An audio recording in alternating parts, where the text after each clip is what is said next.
What's up, everybody? Welcome to the Fans Nest, episode 4. It's December 27th, 2023. It's still 2023. Hey, last show of the year. Last show of the year officially. If you're watching, you see this little ticker on the bottom of my screen right now. I gotta get rid of that. I was testing some stuff out, but as you see, subscribe. If you haven't subscribed yet and you're listening or you're watching, go to the channel at the Fans Nest and subscribe, like, share, whatever you got to do. I appreciate it. Thank you. Now let me get rid of this stupid little banner that I got. Oh, and you could also listen to all the all the shows anywhere you could listen to podcasts like Apple Podcasts, iHeartRadio, Spotify. Those are some that I could think of off the top of my head right now. YouTube podcast. I mean, that's on there too. All right, let's get rid of this banner. There you go. Now you can see the Fans Nest logo on the bottom left of the screen. Cool. All right. So, as I said, welcome to the show. And if you if you hear anything trickling in the background, it's raining outside. I swear I'm not doing the show in the shower right now. That'd be kind of weird. Yeah, let's talk beer and Eagles in the shower. Even though I do catch myself talking talking to myself about a game or something in the shower. Don't we all? I'm not a singer in the shower. Maybe when I was a kid I was. Um yeah, so it is raining outside. It's pouring out there too. I think I saw a flash flood or a flash flood a watch or warning or something. I don't know. Anyway, let's get into the show a little bit. Oh, happy birthday to my boy Chris out in Jersey today. He is 39. He is almost at the big 40. I'll be there in just 3 months. Um, the reason I'm bringing him up is because uh, he was kind of like a big inspiration to my sports background here. Um, growing up, my family was, I was very young, let's say early 90s, trying to get me into some other teams. I'm talking about football. And it's like I was barely budged, but my boy Chris, he pulled through. It was all Philadelphia as far as I knew. There's a little bit of Cincinnati in them too, but mostly the Eagles, caught my eye. Randall Cunningham, those days, Reggie White. I started liking the Eagles before they went midnight green. Um, I don't remember much, but I just remember how awesome the entertainment was. Randall had a story all the time. He was a great quarterback for the city. So yeah, I mean, it all started there. Of how I started liking the Eagles, and I giving you a shout out, Chris. He was like I considered him like my best friend growing up. We were always hanging out like every day. I was going to his house that was like two houses over, just knocking on his door, bothering him like, "Yo, let's go outside." We did like everything. Um, all right, and let's see what was going on this past week. Friday, I was on Fox 29's show, The Fantastic Sports Show. That was fun. A lot of times I couldn't help myself but to talk about it, bring it up to people. I would pretty much like a little nudge, be like, "Hey, by the way, I was on TV." I mean, I had to. I had to do that. I just felt like, yeah, it felt like a part of my life that became I can't really say successful, but I felt something was accomplished, especially because I've watched Fox 29 for a long time. I've watched Good Day Philadelphia since 2015. Um, this show started, I believe, before the Phillies got into the playoffs this season, or maybe it was during the postseason. I don't remember when. Um, but that was fun. The first person I met was the security guard at the door. um, but the second person, of course, was the producer, and then there was Breland. It's like, wow, I've seen you on TV. Here you are, like right in front of me. Then Jason came in a little later, and we spoke a little bit, and then eventually it was showtime, and there we were. It was a lot of fun, hanging out with them before the show was fun. Talking a lot of sports, a little bit of WWE stuff because I like my wrestling. Um, Spoke a little bit about that, and just doing the show itself was like, yeah, I was told it goes quick, which is true. It's like there I am, I'm on TV, and it's probably like the show is a half hour. My part in it was probably like 20ish minutes. They open, they close. Um, it did go by fast. It went by very fast. I'm like, man, there's so much more that I want to say, but I know there's time constraints when it comes to live TV. So obviously, there's always something more that I want to say because I try to have this podcast go for 1 hour. How many times was I successful with that? It's just difficult. Um, but I'm not saying I can't do it. I'm just saying like I like to talk. I don't have a limit to this, so I can go. I could do this podcast for 2 hours if I want, 3 hours, but I don't want to do that. I don't want to bore anybody. But overall, the Fox 29 fantastic sports show was was amazing. I would love to do it again. Um, Shout out to Breland Moore and Jason Martinez for having me on. The producers. Uh, it was awesome. It was awesome experience, and to be in the room where they do some podcasts and where they do the Good Day After show. That's where the room is, the Good Day After show room, and it's I'm just like, man, I can't believe I'm in here. And then right outside of that is the Fox Studios and the newsroom, where if you ever watch the after show, you know the whole big room of cubicles. That's what I stepped into, and then I stepped down. Leaving, I kind of fell down a step or something. It was, yeah. Um, so that was fun. Um, I do want to, I do want to shout out my girlfriend Laura because I, I admit I did not feel like driving in the city, and I asked her like, "Hey, you want to come?" She's like, "All right, yes, I will drive." I'm like, "Thank you." Um, so a big shout out to her for helping me out with that part. I'm not as I do drive in the cities, but I'm not a fan of it. And I didn't want to go to this thing alone. I really didn't. I wanted to I wanted to go with somebody, or I wanted someone to go with me. I would have brought Donovan, but it was like 11:30, 11 o'clock at night, and I didn't want him being up way too late. It was insane how late that was.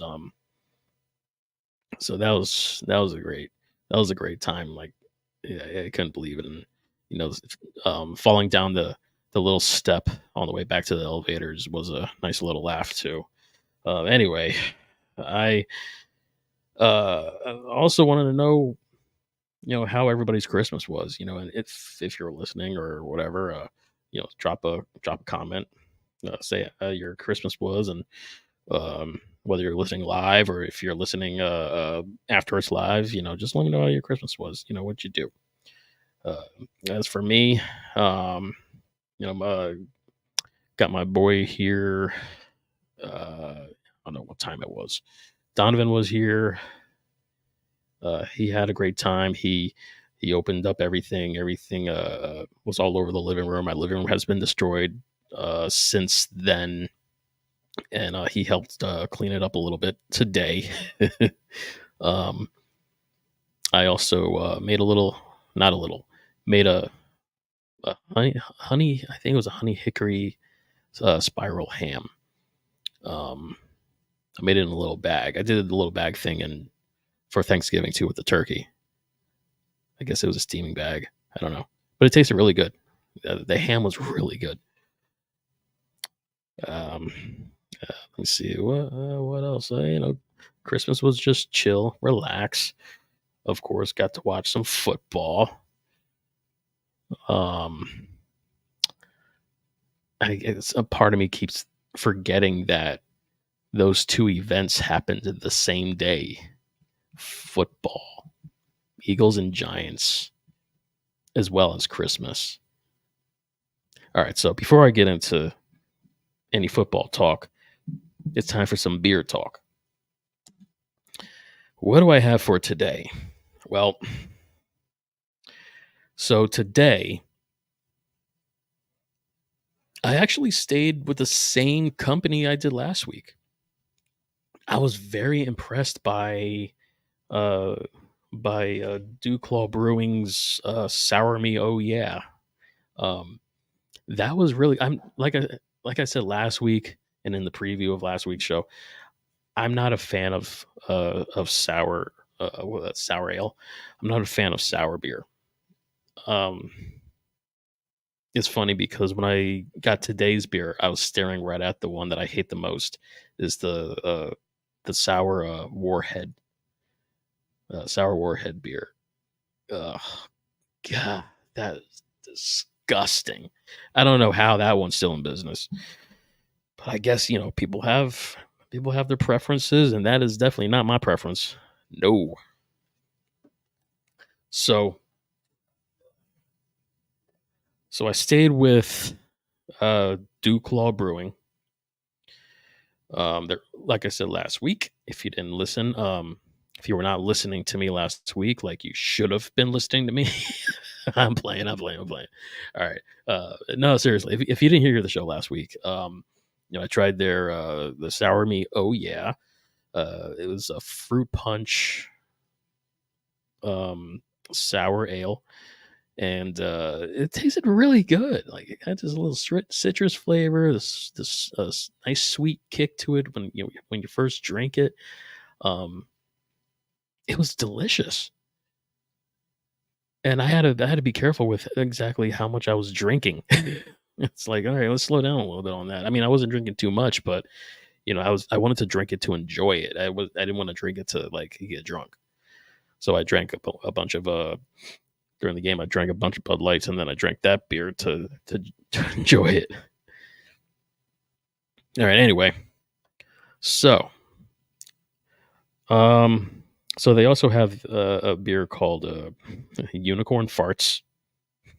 I saw that one too, and uh, I'm not kidding. I want to try that one too. They also have one called Dad Bod that I've seen that one too.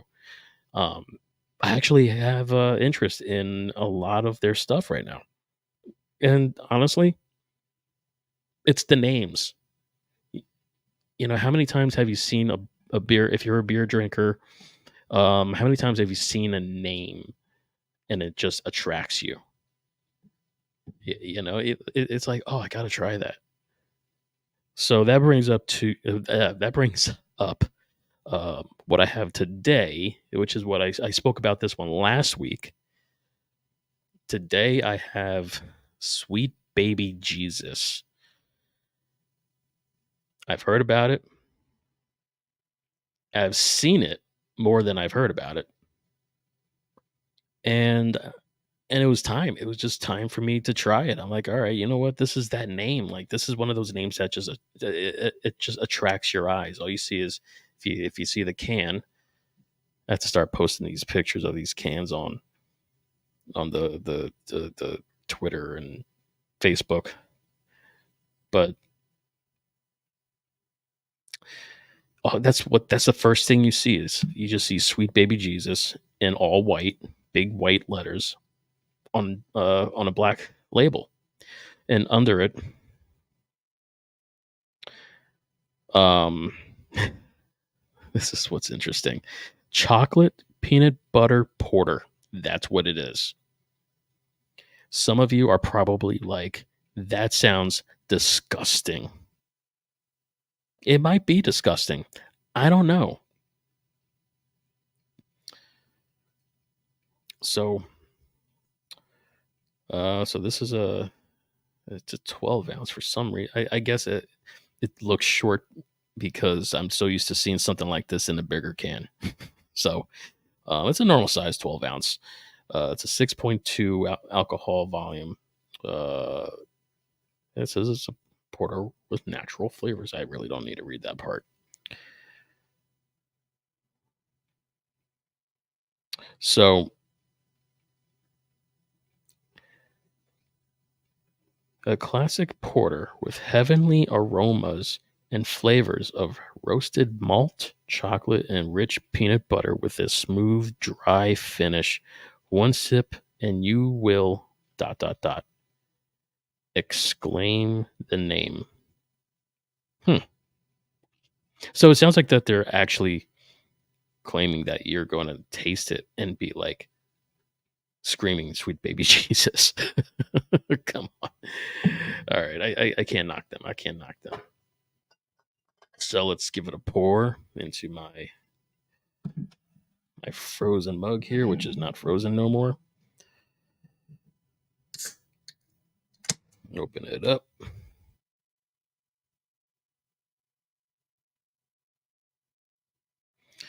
And give it a pour.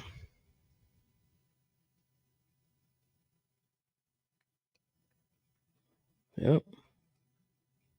It has that dark beer look to it. It kind of looks like a flat Pepsi. All right.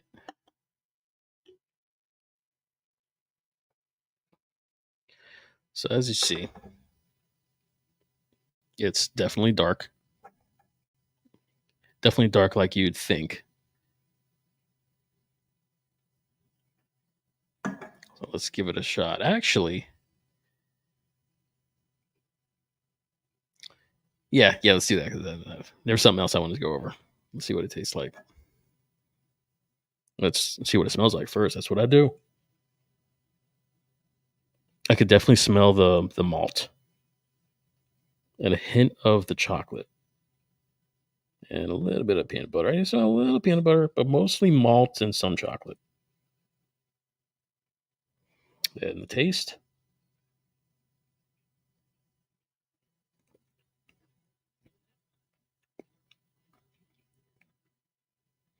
It's kind of funky.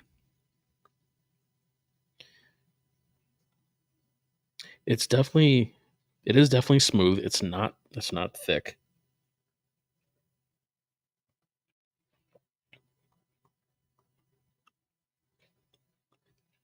I cannot taste any peanut butter.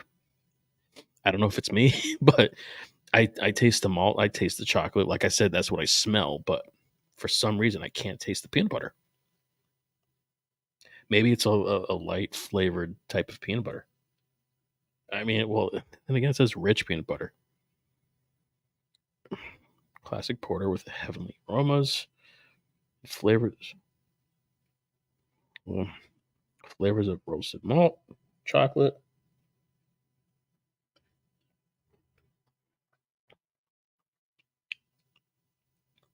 I don't know if it's me, but I can't really taste peanut butter. I mostly taste malt and chocolate. That's not where I want to put it. I want to put the can up there. I'm trying to change my layup. So I have everything here. Put the can right there. There you go. So it tastes pretty good though. Is it something I would go to all the time? Let me see. I'm gonna say no because I'm going for my third or fourth sip right here to see if I could get convinced, or maybe I'm just thirsty. I don't know. I mean, it's decent. I can't say it doesn't taste. It doesn't taste bad. Um, I would drink it again, but it's not. It's not going to be a go-to of mine. It's not. It's not something that's disgusting to me. I like it, but it's. I'm going to start rating beers here. No, I'm not going to do that. That's my take on it though. Is that I can't really taste the peanut butter. Maybe it's in the other cans, um, but it's definitely light. It doesn't really have a bad aftertaste if you like the malt flavor. So that's what the aftertaste is kind of like. Excuse me, I'm like over here burping, but it's definitely easy to drink though. So when it comes to like actually drinking it, it's definitely easy to drink. So the smoothness is definitely there on point with that one. But yeah, I like it. I would go back to it as like a as a go to. Like, oh, I need some more of that sweet baby Jesus. but but you know, it's not too bad. Now, another thing I want to get into. Oh, coworker of mine um, brought me some good stuff that I was so excited to try. So, shout out to Sue at the office. I, I know she gives moonshine to us yearly because that's what it is. Some good old moonshine. Gotta love it. So this one is homemade. Um, it's peach flavored. Yeah, peach. And if it's anything like what she had last year, this one is not going to last. Because last year I had to stop drinking it. I had to stop drinking the moonshine and be like, no, stop. I got to stop because it tasted that good. So I'm just going to drink right out of the jar. Oh, I love it. It's got cinnamon sticks in there and some peaches in there. Oh man. I've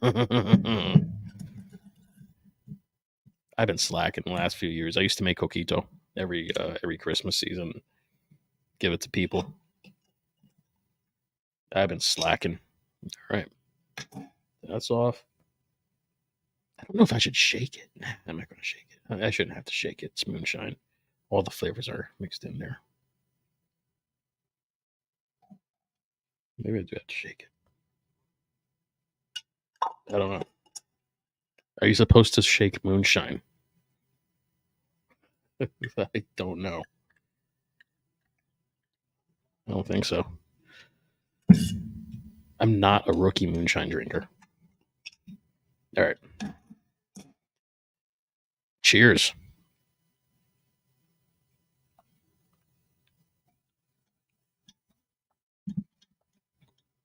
Oh my god. I gotta put this down. That is delicious. I would I would rather drink this over the sweet baby Jesus. Like this, I could say sweet baby Jesus.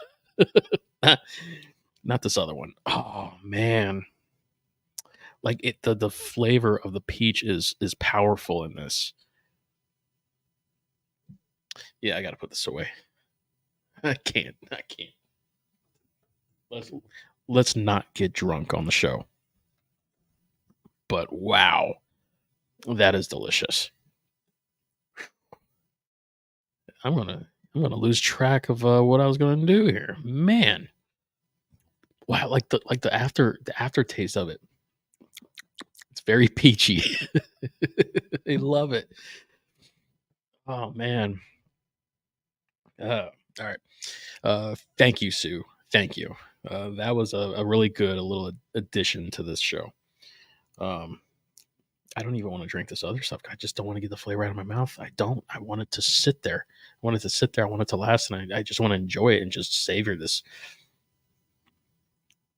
Oh man! All right. Um. All right. On to the next thing. FFCL, the Fantasy Football Championship League. Usually, I talk about this towards the end of the show, but I want to get it out of the way. So, if you don't know, it's my special fantasy league that I've had for about 3 years now. My ultimate goal is to make it a very important fantasy football. Oh, excuse me. Wow, here they go. Here we go. Um, yeah, my goal is to make it a very important and special fantasy football league. Money is not a thing in this league. My main goal is to make this league a world championship type of league. Like I want it to be uh, like up there. Like I want the best of the best. That's what I want of this. Um, I have belts. I have a banner. I plug it out there all the time. It's not like a typical let's have a fantasy football league. Yeah, it's I'm not trying to have just a fantasy football league. That's just this tiny little thing where it's just a hobby, that people do. No, I'm legit trying to have a big league where the champion, the champion does get things. I mean, for now, money's not involved. They'll end up on the Gorman Campbell uh, Legacy Championship belt that I have back here, which has 10 plates for 10 champions. That's 10 years if you can't count. And then they get their own championship belt. That's considered the world champion. My goal is to find the best of the best, and they become the legit fantasy football world champion. Some people may think that sounds ridiculous, but I don't care what people think. I've been doing this for over 10 years, and it's been fun. And there's things that I want to do out of this. I have plans. I have plans for FFCL. That's why it's named FFCL. That's why it has a name. It's not just a fantasy football league. Otherwise, I would have not had this belt created. Does this look like a cheap belt? Like a cheaply made belt? Like, let's just throw something together and boom. By like Trophy Smack or whatever they're called. No, absolutely not. This belt was made months ago, handcrafted, which all the belts were. This one behind me, yeah, that one too. So anyway, that was a small little rant I had. Let's talk about Week 16 semifinals. Semifinals. All right.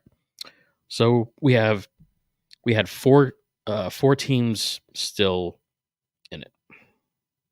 The PA Raiders by Roy, Larry Niners, Larry, Mark's Leathernecks, and then the Shady Birds, which was me. First game. Let's talk about it. The PA Raiders and the Larry Niners. At first, that because Week 16 was really, really all over the place. I want to say because there was games. There was a Thursday night, then there was Sunday, the Christmas Eve games, then there was a bunch of Christmas games. So there was some decisions was final as of Sunday, but then there was a bunch of things that still needed to happen on Monday. Yeah. So Larry Niners beat Roy's PA Raiders 148 to 110 to move on to the FFCL championship. 148. Man, Larry Niners brings down PA Raiders, secures spot in championship. I'm not going to read everything that's here about that. But the two quarterback, let me see. Josh Allen had 32 points. Dak Prescott at 24. And I'm reading from left to right here. PA Raiders is left. Larry Niners is right.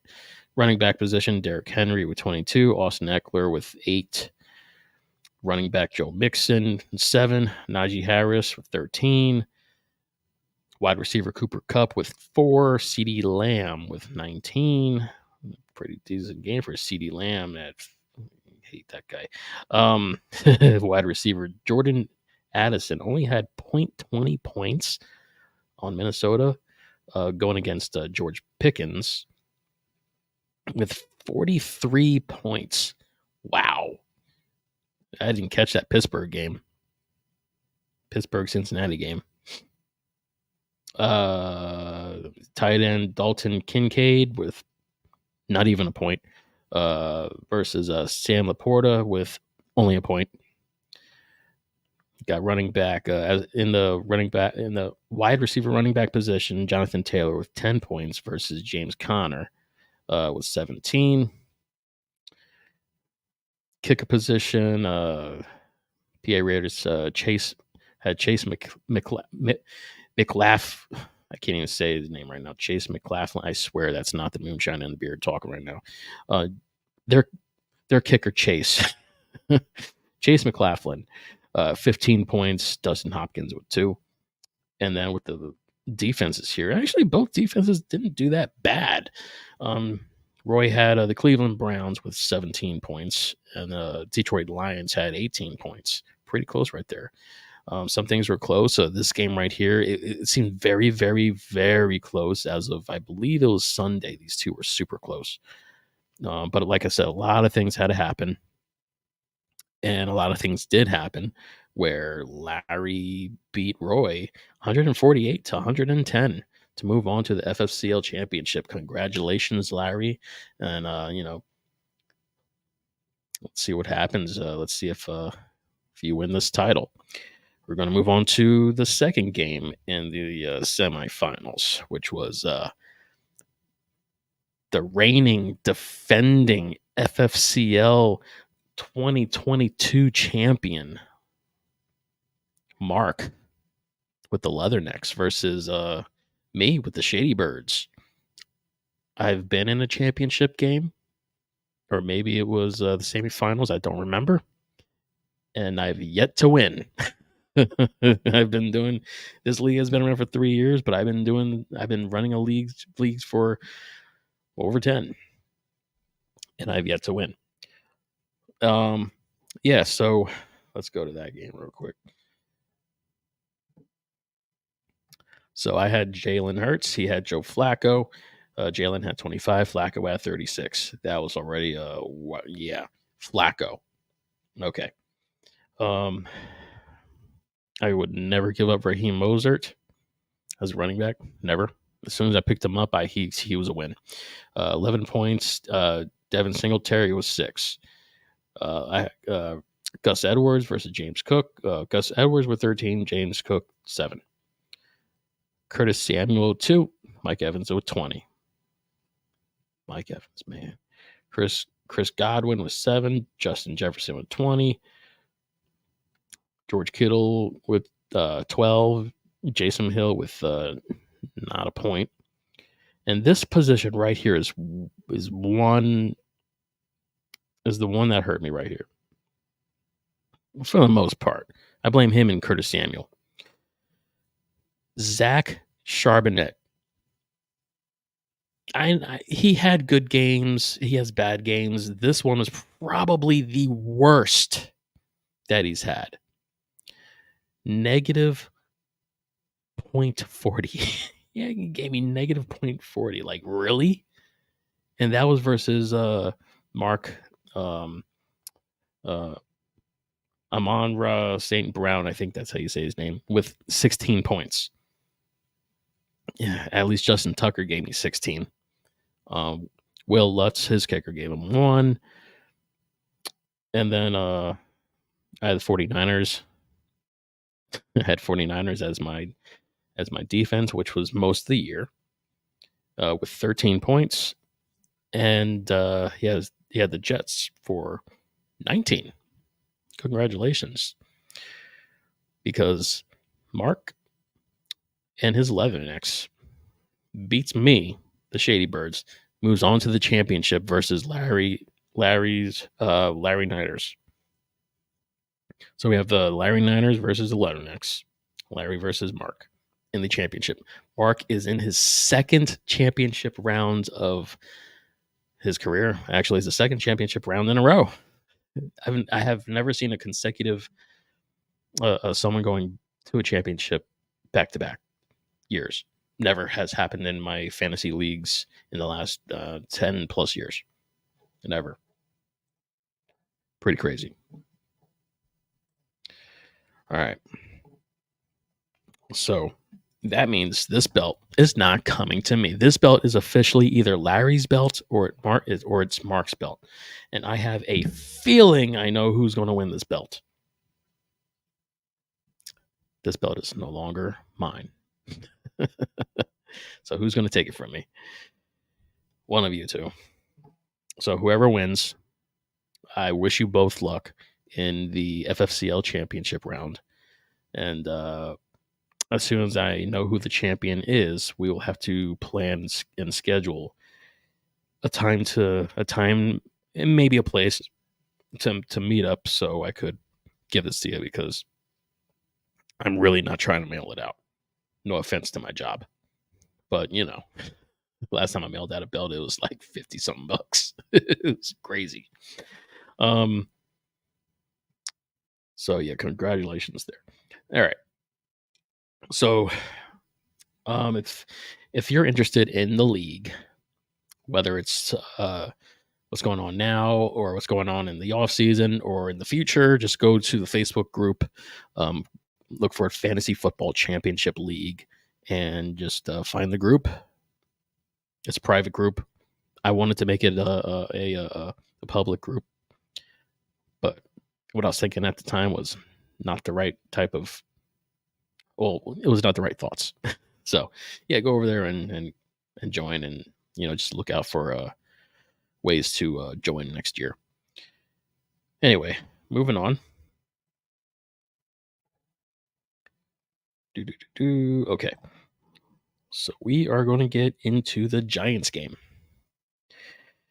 Eagles versus Giants. The Giants, on Christmas.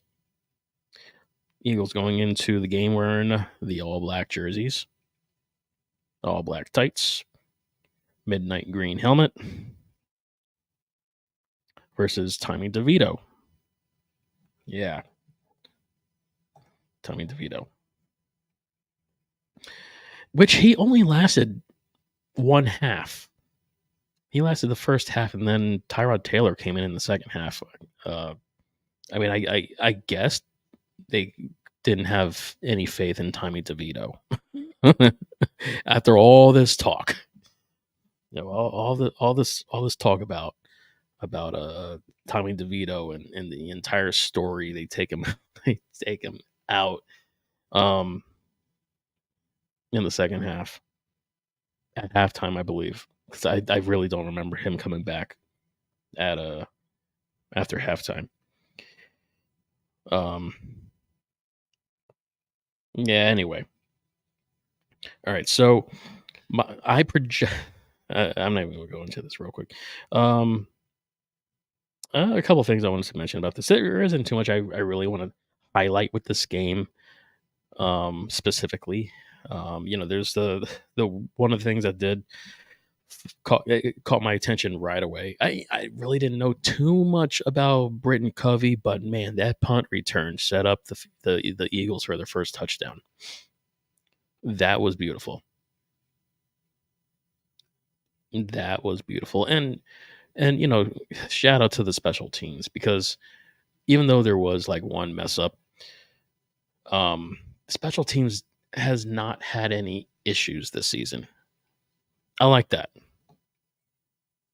They really haven't been in the spotlight.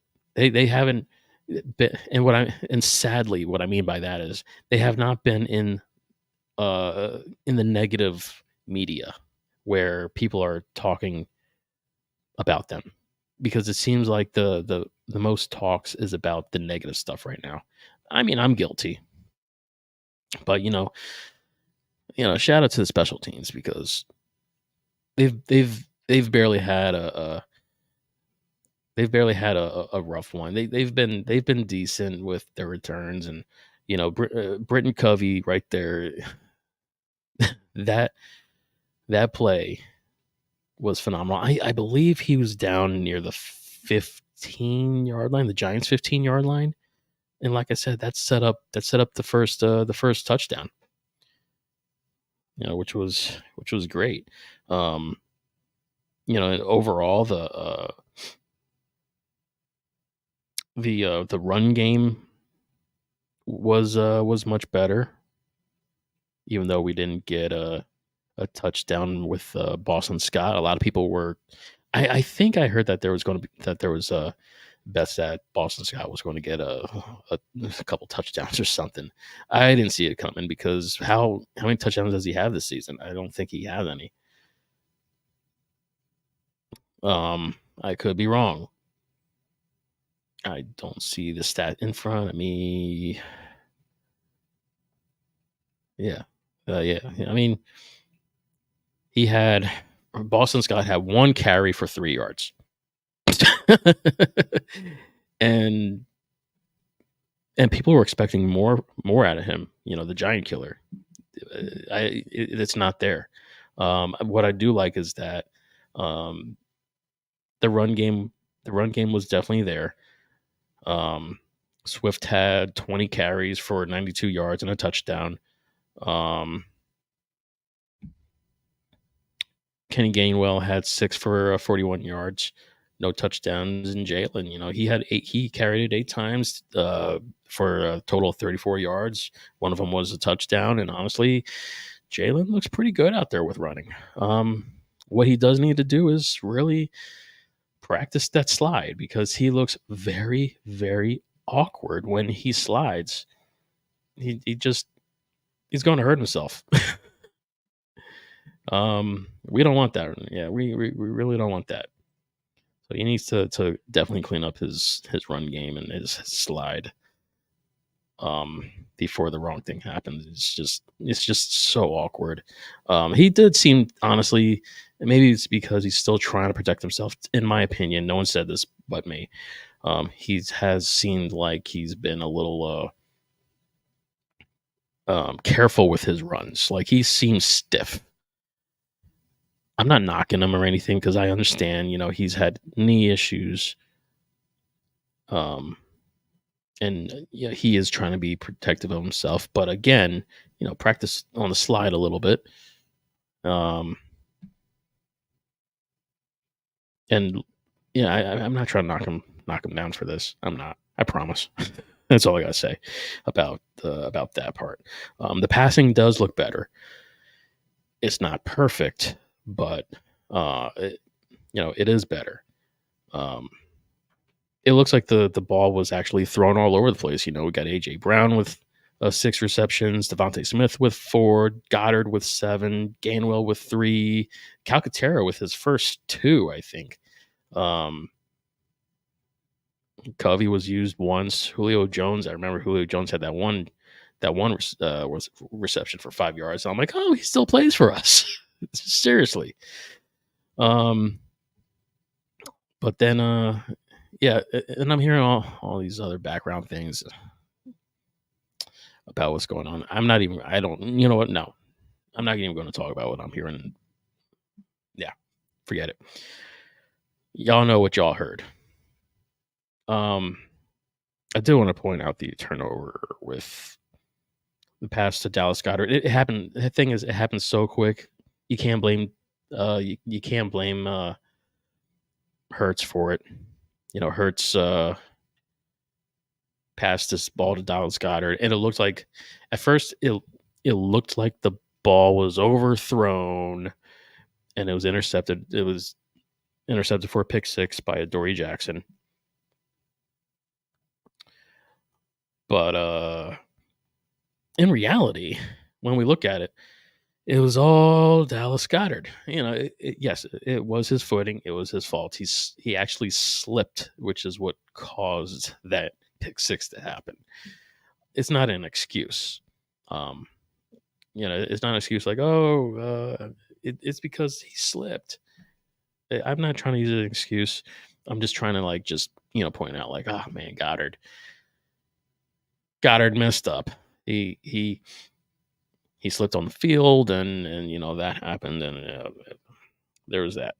Turnovers definitely need to get worked on a little bit. So when it does come to like fumbles, snaps, like that one that Calcaterra saved for us, I can't really say he saved for us.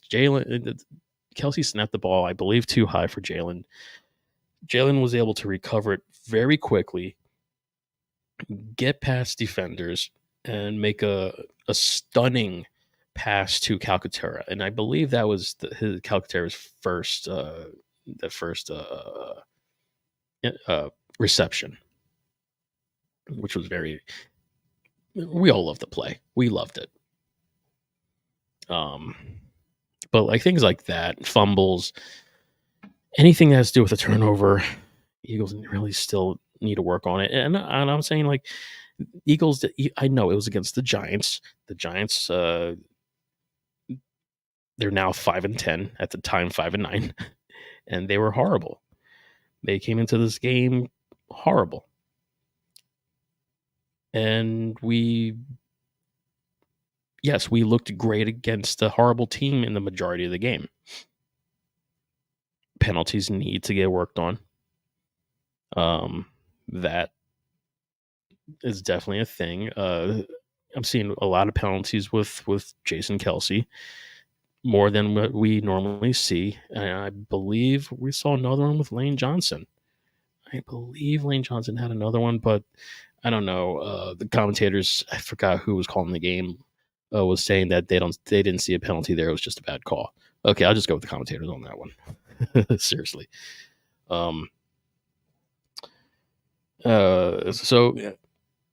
And regarding the defense, there's some stuff I did want to talk about with the defense. We still have, Matt Patricia calling the plays on the sideline. Sean Desai is still, officially in the booth. And I'm not liking what I'm hearing from people, where people are talking bad about Matt Patricia. So, again, let me go back to my notes from last week. Last week, what was it? I believe the defense held. Where is that note at? Yeah, I don't know. I don't know where that note was. I put the note there somewhere, but it's right there. It's staring right in front of me. The defense held against the Seahawks 0 points going into the end of the second quarter. At a minute 43 is when the Seahawks were finally able to get some points on the board, and it was only a field goal. And yes, our offense only had 10 points. So let's not go back there. Again, at halftime against the Giants, still, our defense held the Giants to only 3 points at half, just like Seattle. So a lot of people that's talking shit on Matt Patricia right now, shut your mouths. Like, compare this defense now to the defense that was ran before by Sean Desai. How many points was was the defense preventing then at halftime? Like let's do those numbers. I don't have the numbers in front of me, but I'm just saying I see what I see. We're leading the game in the first half now. It's flipped. It's flipped where we're not trying to win in the second. This is what we want, right? So why are people complaining right now about the defense? Am I all right? So am I concerned about this defense? I still am, but at the same time, I'm feeling a little bit better. I feel a little bit more positive. But then the problems they're the reason I am not 100% there is because the problems are still there. And I'm talking about like the second half. Now, right after halftime, the Giants were able to get points on the board, and I'm talking about a full touchdown. So, it brings up to 20-10 right after the half. And then the pick six happens. Actually, I can't even talk about the pick six because that was an offensive thing. Jalen to Dallas Goedert, the pick six. That was a whole different situation. That was not even our defense right there. And this brought the game to the score 20-18, and 18 because they got a 2-point conversion. So yeah, they got the score, pretty close. So fun fact, I'm just going to start closing out this part of the show talking about the Giants. Yeah, the struggle was there. Looked very dominant like we should in the beginning of this game. That is how we should look like that with every game that where we play a bad team.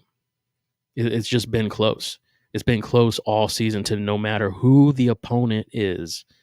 It's always close. And even what was it? I think the Bills where we looked dominant at the end. But in our reality, it was a close game the entire time, all the way up until the fourth quarter. So at the end of the game, it's funny because I had two different projections of this game. On Fox 29, this fantastic sports show on the show, I said the score was going to be, I believe I said 21-17. Jason didn't like what I said. Breland was like, oh, what? Why so close? I'm like, well, it's just how it's been. It's just been close all season, no matter what. I'm sorry, but that's that's what it is. But before I had that projection, here on Fans Nest last Wednesday, I projected, and you could go back to that episode. You could go back and watch that episode, or listen to it, and you could see my my projection last week was 31-24. That was my projection. I didn't know which way to go with it, but I projected that because I'm like, you know what? I am feeling the Eagles are going to score at least 30-something points, close to 30 points, around there. 24 actually was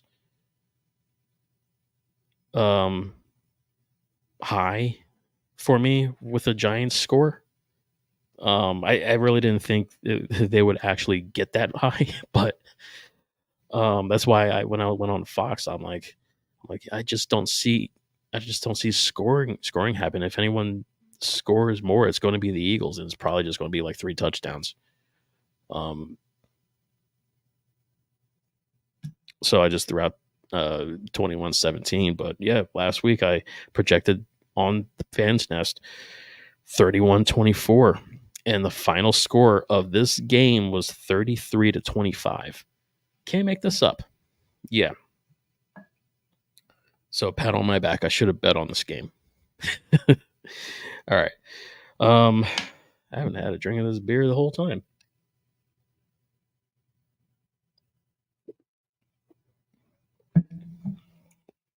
Not that bad. Um, so now moving on to the Cardinals game. Again, um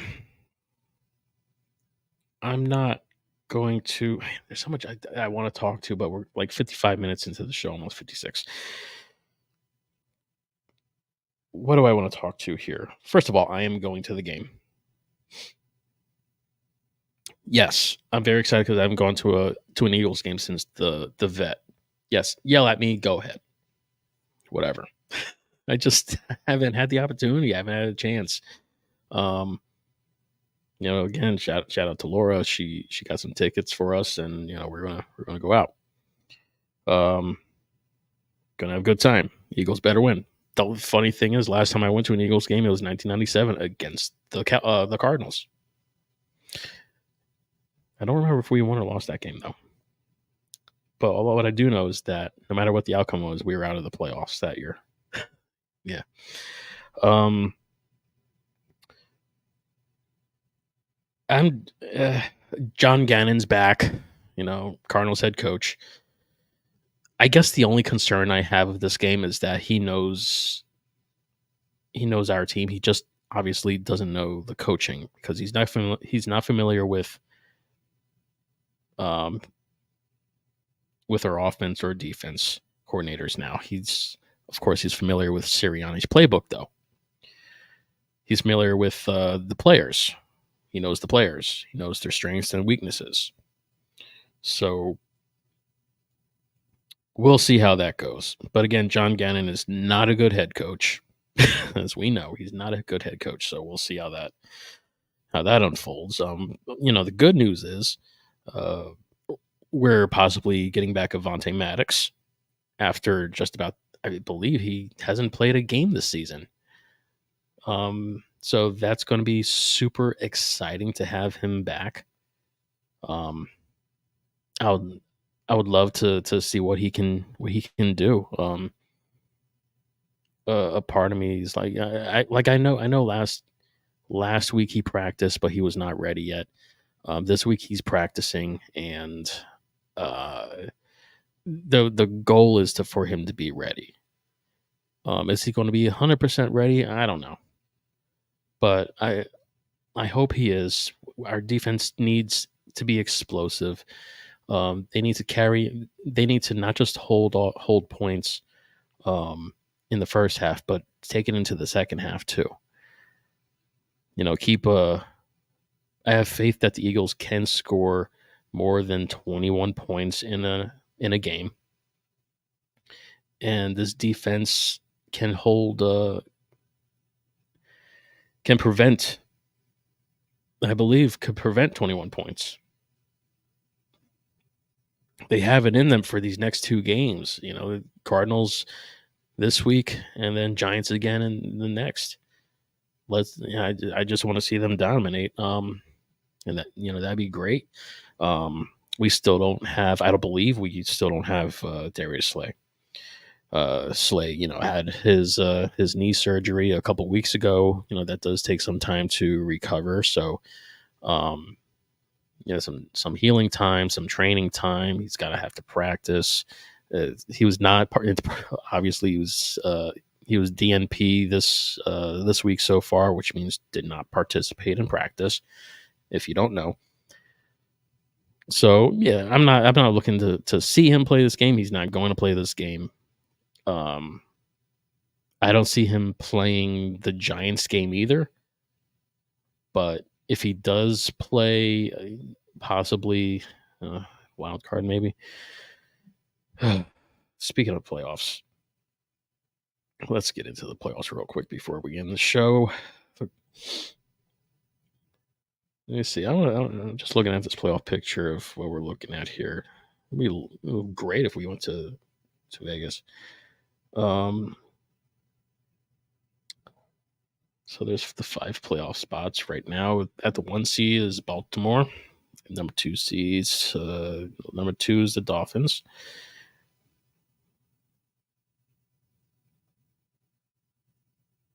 Let's see. I completely read that wrong, by the way. I completely did. Go ahead. You could yell at me. I don't care. Um, yeah. So on the AFC is Ravens and Dolphins, and NFC. That is crazy. AFC is like still out there. Like Chiefs are still in the hunt. That is insane, man. Chiefs have just start just crumbling this at the end of the season. Like I can't believe it. So yeah, the only 2 teams in the AFC spot right now is in the playoffs that clinched is the Ravens and Dolphins. Um, and then in the NFC we have at number 1 the 49ers. Number 2 is our bird gang Eagles. Third spot's Lions, and then we have Dallas. The Dallas Cowgirls are the next team. So we still got let me see. Hold on, let me get a drink.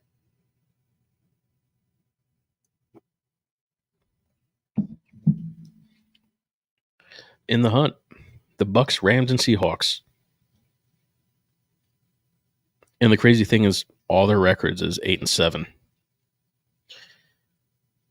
Like this is a wacky season. Yeah, I believe it. Yeah, I believe they're still in the hunt. I mean, all the teams that clinched at least has 10 or more wins this season. And then we have the on the bubble. God, on the bubble. Commanders and Giants are out, so I completely see us beating the Giants in the last game. And I mean, the Cardinals are out too. If we lose against the Cardinals with their record being 3-12, I'm just going to just lose all hope in everything. All right. So anyway, so that's where we're looking at right now in the playoffs.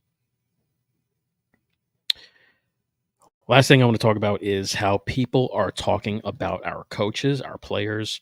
I didn't know if I wanted to talk about this at all, but it just bothers me, especially after I was listening to the radio today on WIP 94 WIP. I listen to them like just about every day, and what bothers me about half the things I hear on that station. Let me take another drink.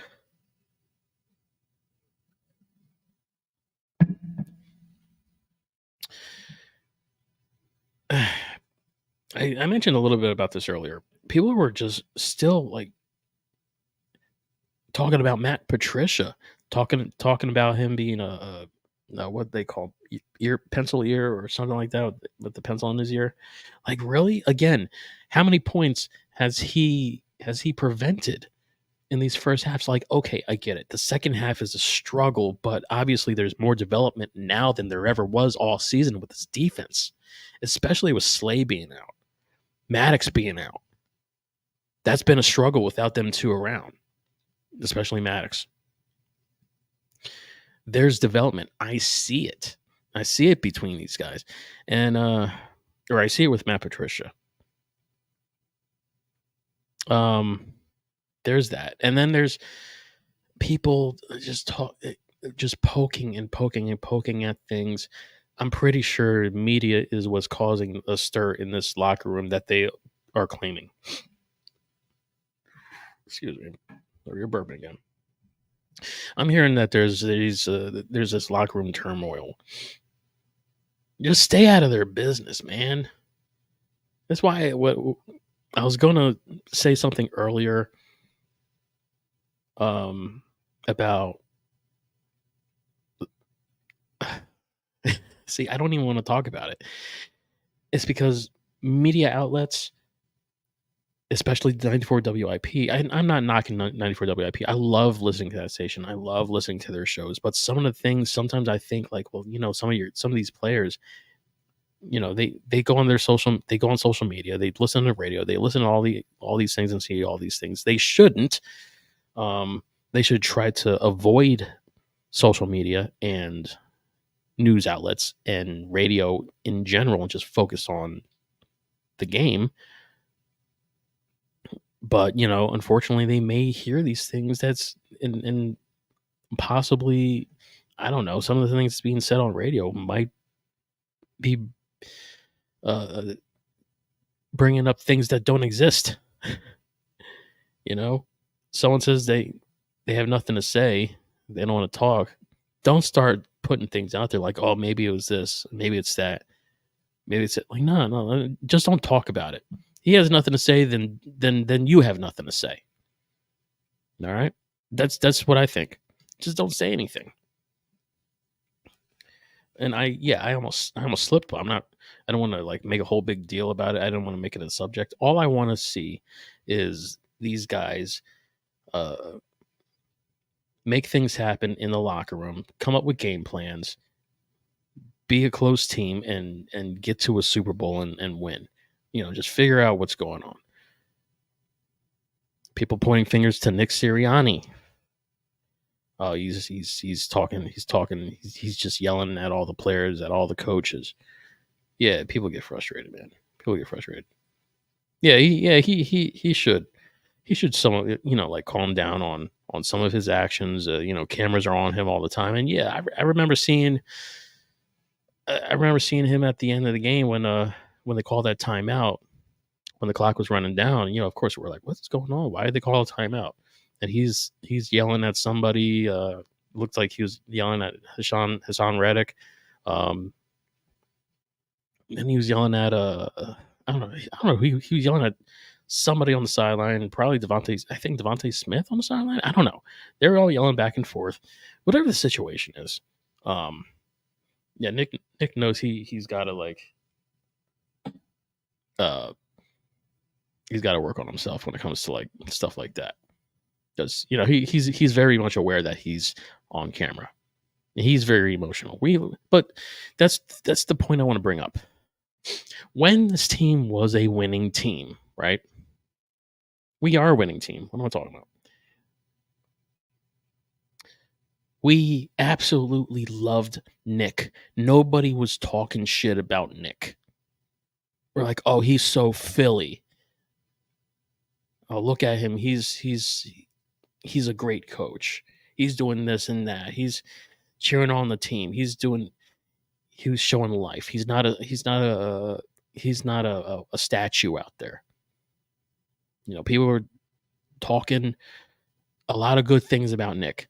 And now we're a losing team, and it's all of a sudden I'm hearing, oh, get rid of Nick. Oh, he's too much. Now it's like complete opposite. It's like he's the same guy, but he's still showing his emotions like he was before. Before you liked his emotions, now you don't, because he's showing on the field exactly how you're feeling. And then on top of that, I'm pretty sure the whole team is hearing and seeing everything that everyone is saying in the city, that all the fans are saying. I'm pretty sure of it. So and I said this last week. Stop pointing fingers to individuals. It's a team as a whole. The coaches and the players, they just need to do what they got to do to get along, to do what they got to do to come up with game plans, to win games, and get that championship, get to the Super Bowl, win that Lombardi. That's the end goal. It's not, oh, it's this guy's fault. It's not Sean Desai's fault. Well, Matt Patricia's fault. Matt Patricia's fine. I like the guy. I like what he's doing, what he's developing right now. It's a guy that's just getting started on the sideline. He's doing a pretty damn good job, ain't he? Ain't he? Yeah. There's work that does need to be done, yes. On the entire team. Not just one person, not just Nick Sirianni, not just Jalen. It's the whole team, the whole offense, the whole defense, the offensive coordinator, the defensive coordinator, the head coach, all the other coaches on the in the background that we don't know their names of. It's everybody. You know, when you see somebody like Jason Kelsey making penalties, it's got to tell you something. It's not just like one player. It's like it's everybody. It's everybody's communication. It's their communication, their chemistry, the game plan. They gotta try to get synced in. It's just the whole team, and we know that they're talented. So I'm going to leave it off with this. I'm not trying to be negative. I'm just trying to say I'm here for it. How far are we going to get? I don't know. Um, to get far in the playoffs and not be one and done, this team needs to fully take advantage of the talent that's on this team. We got an entire team is that is full of talent. Like this team is incredible. Every time we got a new player signed by just signed, it's like, oh man, they're stacking this team. They're stacking them, stacking to dominate. We have the players. That's the thing. We have the players, but on both sides of the ball, it's not clicking. Let's stop thinking maybe it's locker room drama. Let's stop thinking that, man.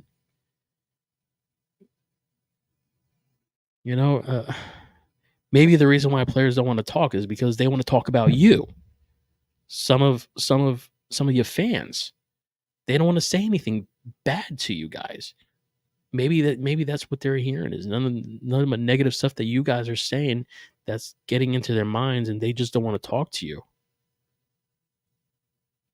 Some of the Twitter stuff that I'm hearing, it's like, again, yes, players should not be on social media, but they have the freedom. But again, the entire team, coaches and players on both sides of the ball, offense, defense, they need to work on themselves. They need to make sure that they win these games. Yes, we had a 3-game losing streak which was terribly dreadful. Oh man. Let me take a drink to that one.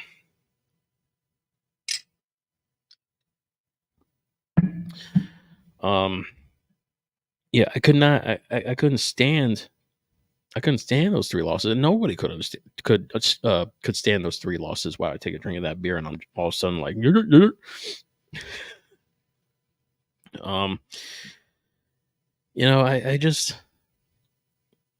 I just want the whole team to get it together. I've like nobody has any complaints about special teams, and at the end of the day, the Eagles are still 11-4. No matter how we got there, no matter how it happened, no matter how the wins happened, the Eagles are still in the playoffs at 11-4. And if all goes well, we should go into the playoffs 13-4. We should win the game against the Cardinals, and then we should win the last game against the Giants. That is how it should end. Where are we going to be placed in the playoffs? I don't know. I'm just a fan. I'm a fan. I don't know everything. I don't know how the placements work. I'm not a professional analyst. I don't know. Call me an idiot. I don't care. I just love my birds. I love the Eagles, man. Don't you? So yeah, there's the negatives, there's the bads. And like I said in the preview of this show, I wanted to talk about the good and the bad. And I did. Was there the ugly? No. Honestly, there was no ugly. There was some bad. honestly, if it wasn't for the pick six, the score would have been the score would have looked prettier. But the pick six happened with the 2 point conversion, which brought the score closer.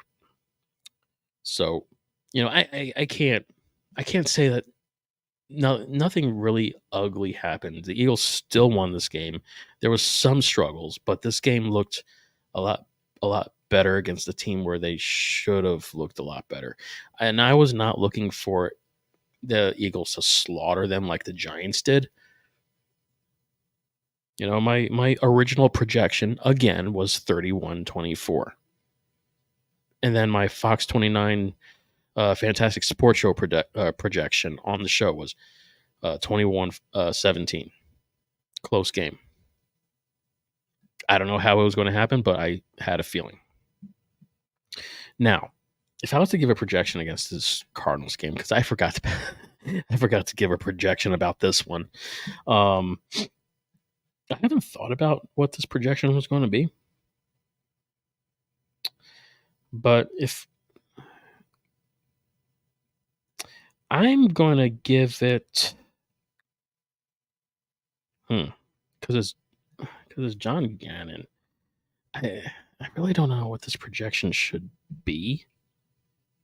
So I'm still going to try to keep it reasonable. I feel like 17 is just my go-to score for the opposing team. So I believe the Cardinals will get around 17. And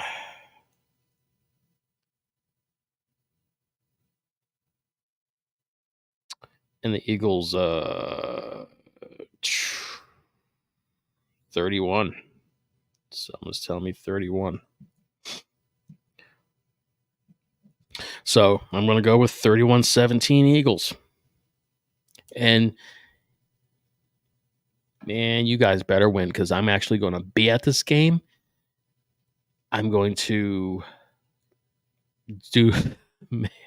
I feel like every time I'm somewhere else watching the game, they don't do well, which has been the last 3 games. And even the Jets game, I was not even like every game I've watched here, they've won. I go somewhere else and they lose. But I'm just hoping that going to the game physically is a whole different story, where we see an Eagles team that we've been wanting to see all season. Like I said, Vontae Maddox is back.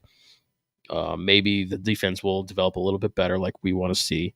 We know what they're. I know. I don't know what a lot of other people would know, but I know what they're capable of in the first half. They've been holding the opposing offense to only 3 points after a first half on the Matt Patricia defense. Now it's that second half that's kind of tricky. I wish I still had the stats up. I am not going through all that. All right, 18 minutes over my mental limit on this show. But yeah, it's been real. I always look forward to doing this show like every week, where I'm like, oh man, it's not Wednesday yet, where I really want to talk. But hey, if you're watching right now, if you're watching live, I really, I believe you should watch. If you're, that doesn't even matter if you're local or not. Watch Fox 29 at 11:30 Monday through Friday. Watch the Fantastic Sports Show. Occasionally, I'm on there through video, through a fan video. Yes, I was there physically on Friday night.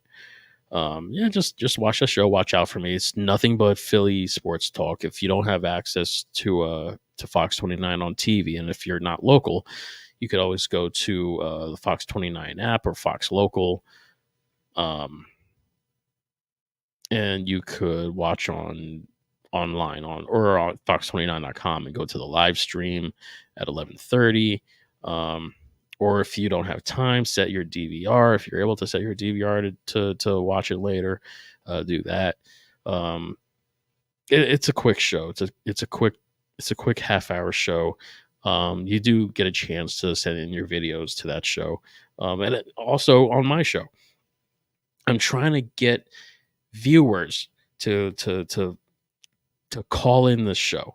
I have a link on YouTube in this description where you could actually physically call this show to be part of it. It's on there right now. You could call, have your video on or not. It's whatever you want to do. Test it out, turn the video off, whatever. We could talk. It'll help out with the show a little bit more. And I'd really like to just have a talk back and forth with somebody during the show about some stuff. Have the callers. If you ever listen to sports radio, something like that, I'd talk to a caller here and there. That'd be great. Anyway, also you could, if you have not subscribed yet to my channel here, The Fan's Nest on YouTube, go to YouTube and search The Fan's Nest, or you could go to youtube.com/@The Fan's Nest. Also on YouTube as the podcast, The Fan's Nest. You could also go to any podcast app like Apple. I need another drink. Wow. Hope I finished that. You could also go to Apple Podcast, iHeartRadio, Spotify, Google Podcasts, YouTube Podcasts, Podbean, and you could search The Fan's Nest and find me there. Actually, if you go to Podbean, either the website or the app, you could find all of my podcast links right there where you can listen to me. I mean, you could also find all the links on the YouTube channel too, and see where it's at. All right, so that's all I have for today, for this week. I ran out of Sweet Baby Jesus. I still got moonshine. No, I still have like 5 cans here, Sweet Baby Jesus. Oh man, excuse me. Yeah, and man, I look forward to seeing or talking to you guys next week, next Wednesday live every Wednesday, 9:00 p.m. Eastern Standard Time. Just tune in, share the link, share the YouTube, share the name of the channel. I'm trying to get this out there. Be a guest. I don't care. I'm just trying to get this name out there. Look, buy the t-shirts, the Fans Nest t-shirts. The Etsy link is right on the YouTube channel, or yes, on the YouTube channel, or even the Facebook. Go to the Facebook, the Fans Nest Facebook group, not group. It's the Facebook page. And go there, and you get some of these Fans Nest t-shirts. And I also have a special Eagles hoodie that I custom made myself. The front has the classic eagle bird from the Kelly Green era, and then in the back has the eagle wings from the helmet is on the back. So you got eagle wings, instead of angel wings. And the hoodie itself is, I believe, it's Kelly Green too. So go there, share that, help me out, spread the word. I'm trying to make something happen here. All right, and like I said, I'm trying to get some guests. Yep, that's it. I better stop dragging this, because if I keep dragging this, I will never go. All right, so have a good night. Hope for a bird win. Go Birds. Fly Eagles fly.